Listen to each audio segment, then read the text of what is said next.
کیا عورت مخصوص ایام میں ویڈیو یا آڈیو کے ذریعے قرآن کریم کی تلاوت سن سکتی ہے؟ ویسے ہم بہت مرتبہ اس کا بتا چکے ہیں لیکن پلیز آپ بتا دیجئے۔ سننے میں تو کوئی رکاوٹ نہیں جی، پڑھنے میں اختلاف۔ ہاں جی، اللہ کے نبی صلی اللہ علیہ وسلم نے منع کر دیا کہ لا تقرأ الحائض ولا الجنب شیئا من القرآن، جنبی شخص اور حائضہ عورت قرآن مجید کی تلاوت نہیں کریں گے، اور ان میں سے بھی جو حافظ قرآن ہیں ان کی منزل بولنے کا خدشہ ہو تو علماء کرام کہتے ہیں کہ وہ زبانی اپنی منزل نکال لیں، لیکن سننے میں تو کوئی اختلاف ہے ہی نہیں۔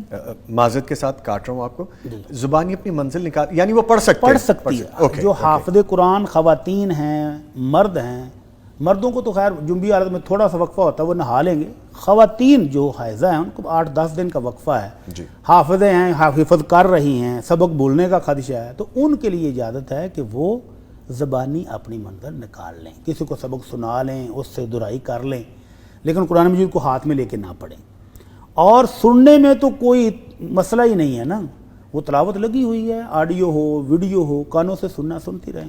اور ام المومنین عائشہ رضی اللہ تعالی عنہا فرماتی ہیں کہ نبی رحمت صلی اللہ علیہ وسلم جن دنوں میں نے نماز نہیں پڑھنی ہوتی تھی، آپ میری گود میں سر رکھ کے تلاوت کیا کرتے تھے۔ سبحان اللہ، تو یہ سب سے بڑی دلیل ہے کہ سننے میں تو کوئی رکاوٹ ہے سبحان نہیں۔ اللہ۔ تو ان دنوں میں قرآن مجید سننا چاہیے، بلکہ اور ہمارے جو جادو جنات والے آتے ہیں نا، وہ بتاتے ہیں کہ سب سے زیادہ جادوگر کا جادو کب چلتا ہے؟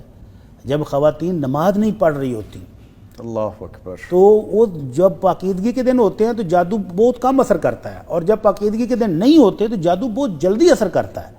تو ان دنوں تو ان کو اس طرح کے کام کرنے چاہیے، قرآن مجید کی تلاوت سننی چاہیے تاکہ اس طرح کے شر سے وہ محفوظ رہ سکے۔ بڑی صاحب، جب ایسی گفتگو سنتے ہیں تو کتنا لطف آتا ہے کہ کتنا خوبصورت دین ہے ہمارا، ماشاءاللہ۔ اللہ نے کتنی عنایات رکھی ہوئی ہیں ہم پر، اور ہم پھر بھی عمل نہ کریں تو ہماری کوتاہی ہے، ہماری ہے، شریعت تو کامل ہے۔